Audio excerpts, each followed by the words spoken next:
అకాల వర్షం అన్నదాతలను నిండా ముంచింది. రైతుల కంట కన్నీరు మిగిల్చింది. ఆరుగాలం చేసిన కష్టం బూడిదలో పోసిన పన్నీరయ్యింది. వడగళ్ల వానతో జనగామ జిల్లాకు అతలాకుతలం అయ్యింది. అకాల వర్షం వడగండ్ల ధాటికి జనగామ మండలం ఎల్లంల, సిద్దింకి, పెంబర్తి గ్రామాల్లో వరి, మొక్కజొన్న, మామిడి రైతులు తీవ్రంగా నష్టపోయారు. నేల కొరిగిన వరి పంటలను ఎమ్మెల్యే పల్లా రాజేశ్వరరెడ్డి పరిశీలించారు. పంట పొలాల వద్ద నుంచి వ్యవసాయ శాఖ అధికారులతో ఫోన్లో మాట్లాడారు. పంట నష్ట వివరాలను సేకరించి రైతులను ఆదుకోవాలన్నారు. పంట నష్టంపై ప్రభుత్వం వెంటనే స్పందించి రైతులకు నష్టపరిహారం చెల్లించాలని డిమాండ్ చేశారు.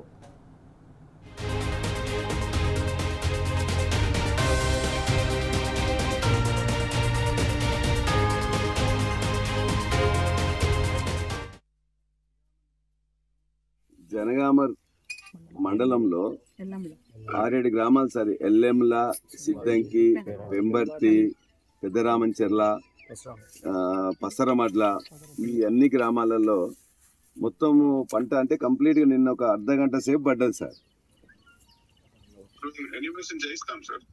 అర్ధగంట సేపు మొత్తం వడగండ్ల వాన పడి 20 ఏళ్ళ తర్వాత పడ్డదంట.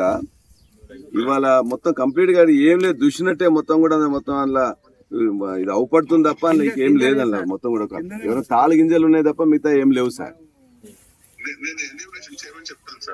అదే చేసి కొద్దిగా నేను కలెక్టర్ గారితో మాట్లాడినా, మీరు వాళ్ళతో ఇమీడియట్ గా కొద్దిగా అగ్రికల్చర్ ఆఫీసర్స్ కూడా డిఓ గారు, ఏడీఏ గారు ఉన్నారు, మిగతా వాళ్ళకు కూడా చెప్పించేసి కొద్దిగా ఇమీడియట్ గా, ఎందుకంటే మళ్ళా 2-3 రోజులు అయితే మళ్ళీ వాళ్ళు దాన్ని ఒక అది తేలికగా తీసుకుంటారు. ఈ రోజే అన్ని గ్రామాలలో కూడా ఎక్కడెక్కడ నష్టం జరిగిందో అది కొద్దిగా తెప్పించుకుంటాడు చూడండి సార్. ఇప్పుడు ఎంత ఎకరానికి ఎంత ఇస్తున్నారు సార్? ఇది ఒకవేళ నష్టం ఉన్నట్లయితే ఈ 33% కాదు సార్, ఆల్మోస్ట్ 80-90% ఉన్నది సార్. మొత్తం కూడా 80-90% ఉన్నది. ఒకవేళ 33% కంటే ఎక్కువ ఉంటే 10,000 సార్ పర్ ఎకర్. ఇమీడియట్ గా రిలీజ్ అవుతుందా సార్? ఇంకేమన్నా ఇందులో లేట్ ఉందా సార్? ఎన్యూమరేషన్ అయిపోయిన తర్వాత రిలీజ్ అవుతుంది సార్. మార్చ్ ఆల్రెడీ పంపించేస్తాం, మార్చ్ లో అయినవన్నీ పంపించేస్తాం సార్. Okay okay okay. ఇక్కడ మాత్రం మాకు బాగా అంటే జనగామ ఆనుకునే ఉంటుంది సార్ ఇది.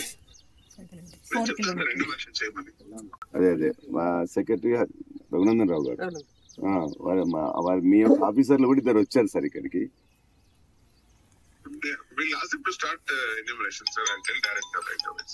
Okay okay, thank you sir. NDRF అని ఉంటుంది, ఇట్లానే ఇక్కడ ఎస్డిఆర్ఎఫ్ అని, స్టేట్ డిసాస్టర్ రిలీఫ్ ఫండ్ అని ఉంటుంది.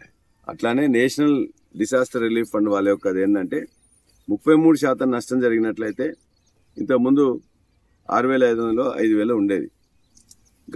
గత ప్రభుత్వం ఉన్నప్పుడు ఏం చెప్పిందంటే అట్లీస్ట్ నువ్వు ఇచ్చే నష్టం అనేది కొద్దిగా ఉండాలి, ఎక్కువ ఉండాలని చెప్పే ఉద్దేశంతో ఏ పంట అయినా కూడా మినిమం 5,000, 4,000, 6,000 కాదు 10,000 ఇవ్వాలని చెప్పిండ్రు.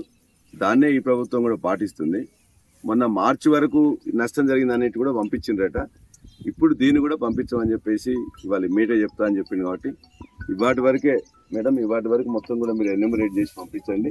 నేను మంత్రి గారితో కూడా మాట్లాడతా, సెక్రటరీతో మాట్లాడినా, మంత్రి వీరితో మాట్లాడినా వెంటనే పడి ఇవి కూడా రాకుండా పోకున్నా కూడా నాకు ఇమ్మీడియట్గా చెప్పండి. ఇక నేను చేసేది ఖచ్చితంగా ప్రభుత్వ పరి నుంచి వచ్చే నష్టం ఖచ్చితంగా ఇప్పించే పని నేను చేస్తాను.